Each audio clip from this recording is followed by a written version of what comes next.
Hi there. With this video, we're going to start talking about the potentials or potential energy functions that an electron would see as it is scattered or it approaches or passes by an atom. Now, a very similar thing happens for electron molecule scattering as well. The major difference there is that the potentials are not spherically symmetric. In fact, they can be not spherically symmetric for atoms, but we'll typically be dealing with rare gas atoms, at least for now, which will lead to spherically symmetric potentials. And by that, I mean they only depend on R, which is the distance from the atom, right, the nucleus of the atom, which we're going to assume is infinite mass. I mean, it's so much heavier than this incoming electron or positron or positronium. R is the distance from that center of the nucleus to the electron that is scattering. Now, you also have electrons that are part of the atom. For example, helium, you've got two electrons that are in bound states near the helium nucleus. So what I want to talk about in this particular video is what's called the static potential. And in the static potential, what that means is that it is, sorry, to find my right window, the correct window here. The static potential means that what I'm going to do is take the charge of the atom, which consists of the nucleus, which is like a point charge, and then sort of the electronic cloud of bound state electrons. And I want to get the potential energy between that charge distribution and the electron over here that's going to come in and scatter off of that atom, right? And again, we treat the nucleus as a point charge. The electronic charge is described by a charge density, rho of R. So the charge density is going to be how much charge there is per unit volume, right?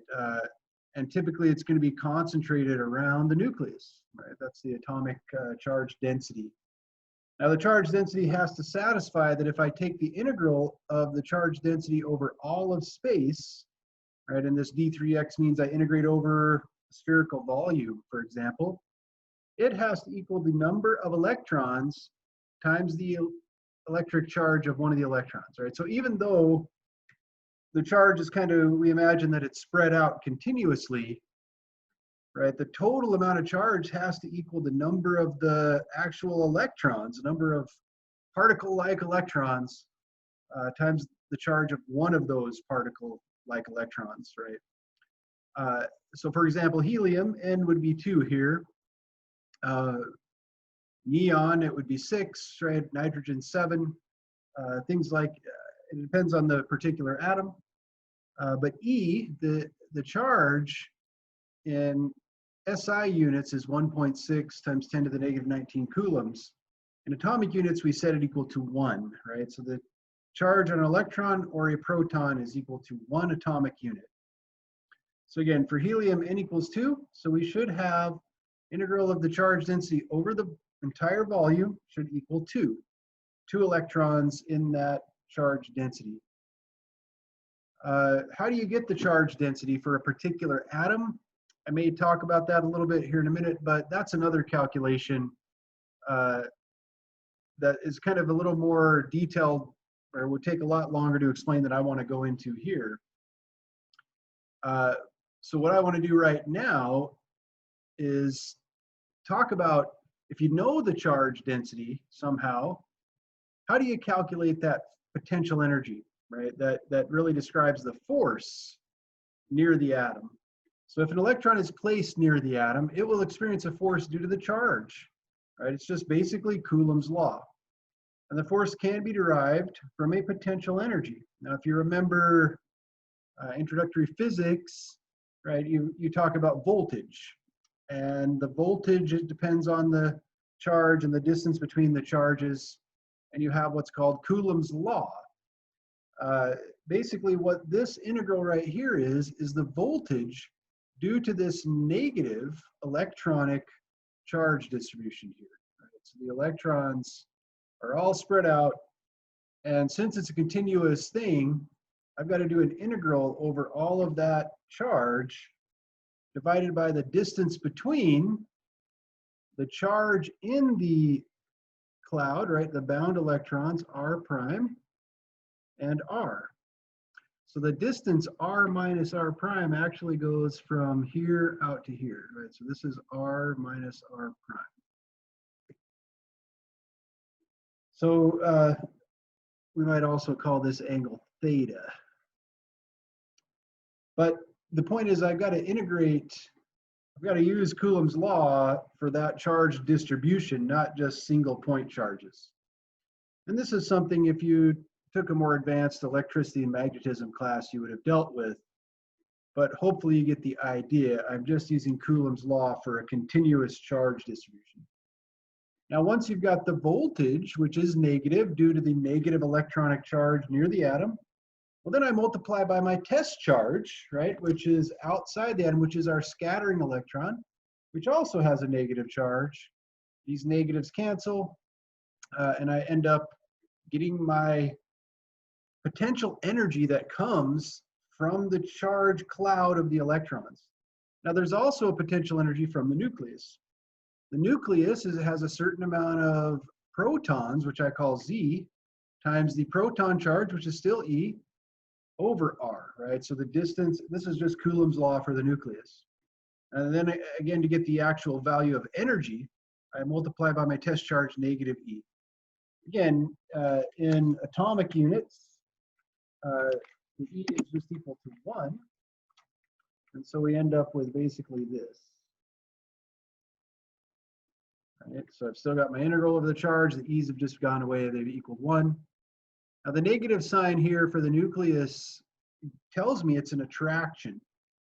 If I have a negative potential energy, that's what I need to pull inward, right? It's a kind of a potential energy hole that attracts that electron. This should generally be positive, right? You've got negative electron charge in the atom, negative electron scattering. They should repel each other according to Coulomb's law. And for a neutral atom, right, not an ion, Z is equal to N, right? You've got the same number of protons as electrons. So now, getting back, how do we get the charge density? Again, to get the charge density, it's kind of a big calculation, and I would have to do other videos on that. But basically, the one idea or one approximation that we can use, I guess the simplest approximation is if you could assume that each electron is independent of the other one, right? Well, then your total wave function, now you've got a multivariable wave function depending on, for helium, 2 electrons. If it was lithium, it would be 3 electrons, right? It's all of the electrons in the atom. You've got this wave function.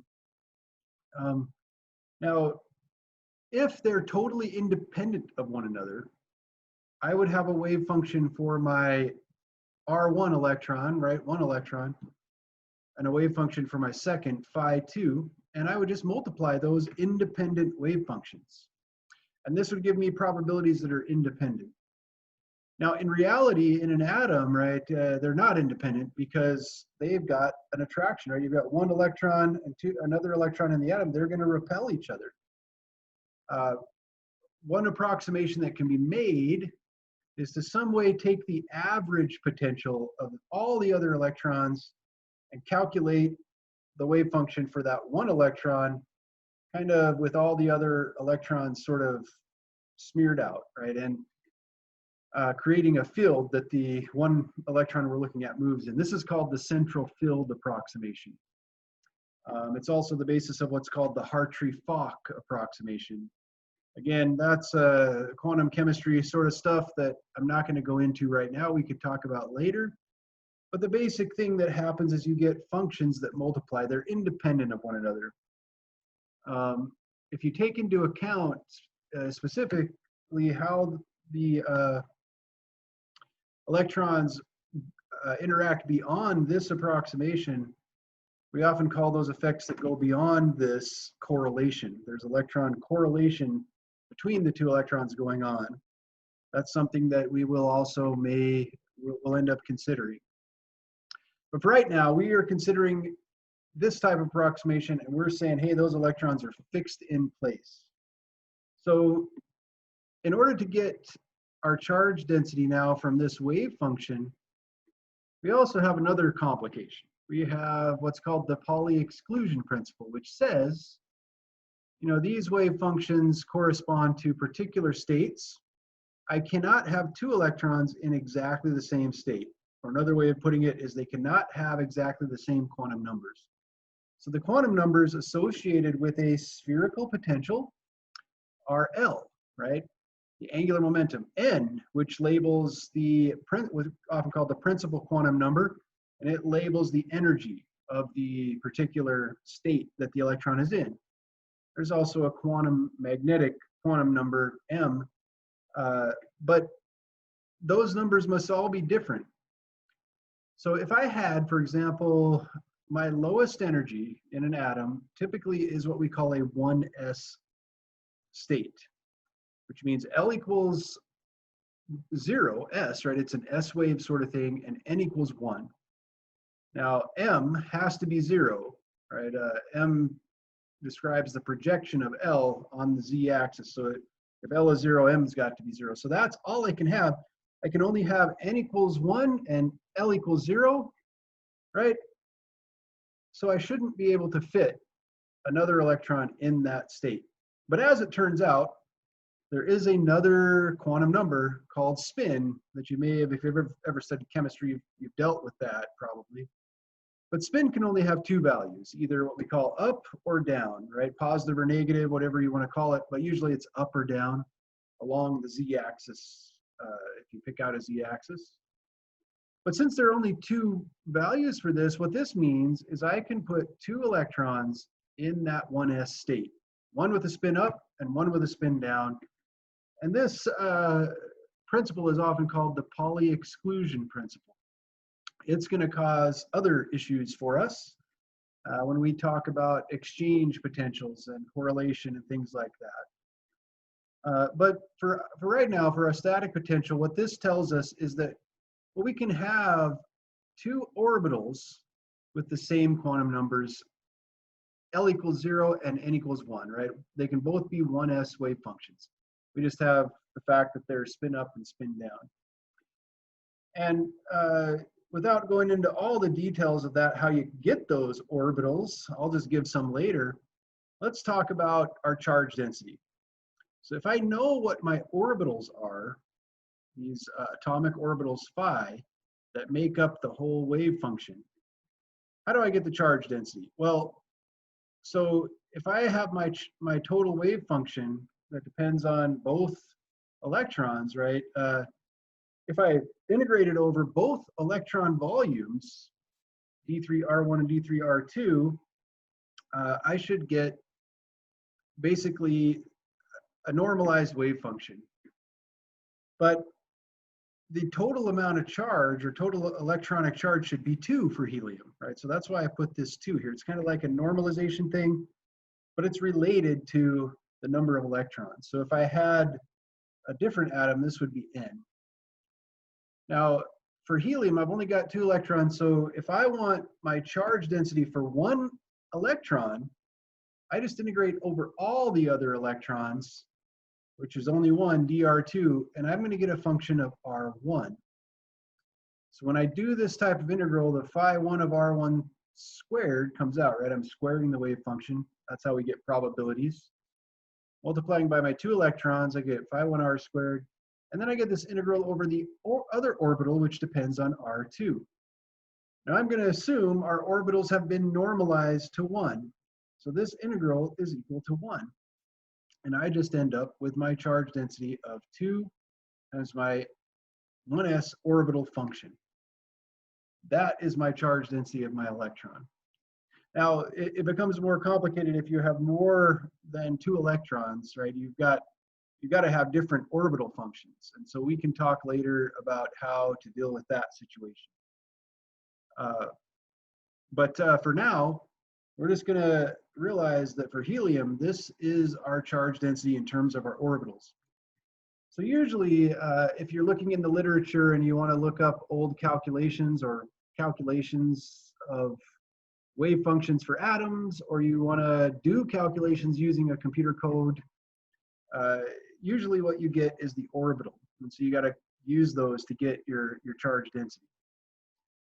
But again, since the psi is normalized to 1, we see that, this should actually be 2.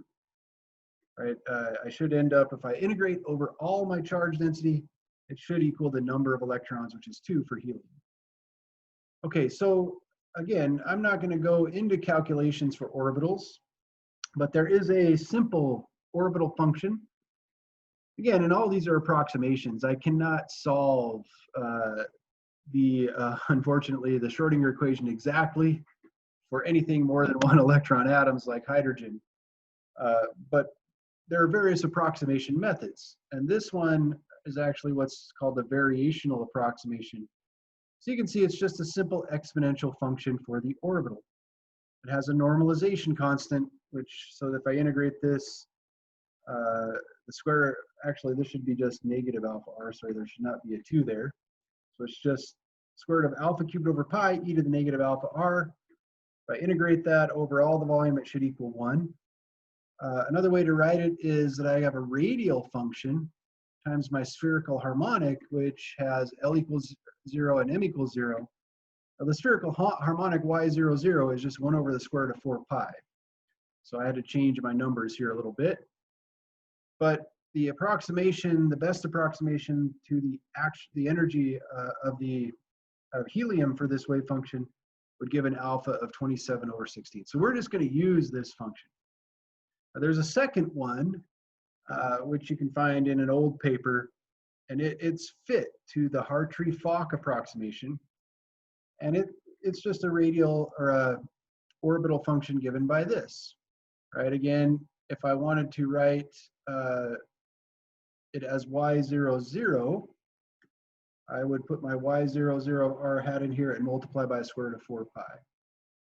But so this is my sort of my radial function. Okay. So I've got 2 orbital functions. Now I want to use them to get the charge density and calculate the static potential. So going on to that, first of all, I got to go back to, let me find my paper here. I've got to go, I forgot, I should say that those constants in this, this function, C, beta, and gamma, again, it was a fit. So these constants came from fitting to an actual Hartree-Fock calculation. But it's just a different function that we can use. So let's use, though, our first orbital function, which is a little simpler. It only has 1 exponential. And what we need to do is take the integral of that orbital function, right, rho of r. I calculated rho using my 2 times my phi squared. I get this integral. Now this again comes from the nucleus. Again, without spending too much time, I'm going to describe how you can do the integral. Now you could try to do the integral by writing out r minus r prime using the law of cosines. Again, going back to our picture, this is the law of cosines, right? If you have this side and that side, opposite side to the angle theta, you're going to apply the law of cosines to get this.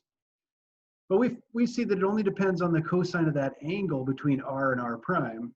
And this means we can expand this in terms of a set of complete functions related to the spherical harmonics. These are called the Legendre polynomials, PL of cosine theta. So again, without going through all the details of that, you could find that if you want to look up multipole expansion, right? So this is a multipole, or what often people call a multipole expansion of the Coulomb potential, really, right, between r and r prime, 2 points. So if I do that, though, I get this funky looking thing here. What does this mean? R less L? Well, this means that I use whatever is the smaller of r and r prime, right? So if r prime is smaller, I would put R prime here. R greater means use the bigger. So if R prime is smaller, I would use R here. And vice versa. It's going to depend on where you're at. Is R inside the cloud less than R prime, or is it outside R prime? So that's what that notation means. Turns out Legendre polynomials are orthogonal. They're not what we call orthonormal because I've got a constant here, but they've got this delta function, which means they're only non-zero if L is equal to L prime. Going through some math and using that, we can write out an integral expression for our Vs of R, right? So I've got these integrals, and they just come by using all this stuff in this integral here. If you wanted, I could go through all the details of that, but I'm going to save some time by not doing so. We've already got quite a complicated amount of stuff here. But in order to calculate my static potential, I need to, again, use my charge density here in this, do these integrals, which are just exponential integrals when you plug in your charge density from up here. I got to perform those integrals. Again, I'm not going to do that. You can try them yourself if you'd like, but I'm just going to give the answer. You perform all of those integrals, you get this. Pretty simple. It comes down to a simplification. Some things cancel. You get -2 times alpha plus 1 over r e to the -2 alpha r.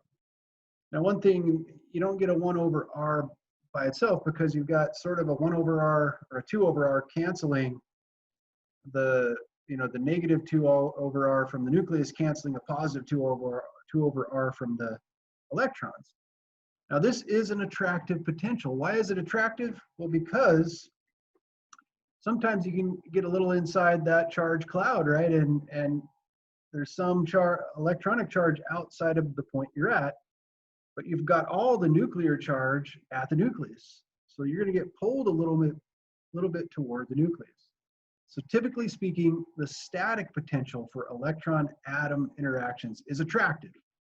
Just the opposite for positron, right? A positron is a positive charge, so you would get a repulsive potential for your static potential. What about positronium? It's combining a positron and an electron. Turns out, in this kind of simple static approximation, it is 0. It averages out to 0 if you do that calculation. So this is kind of the first major contribution to our potential for electron and positron scattering.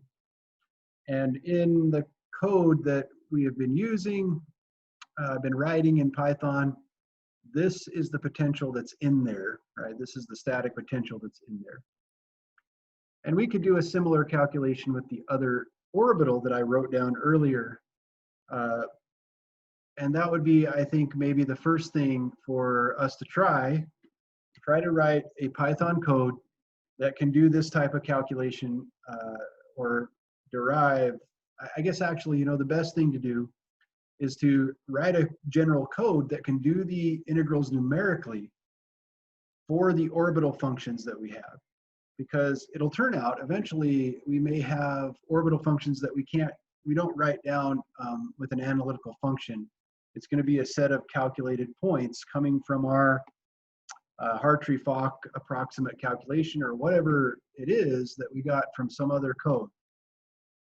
So this is kind of the goal at this point for this. We want to write a computer code that can numerically do these integrals for any charge density as a function of r that we may have.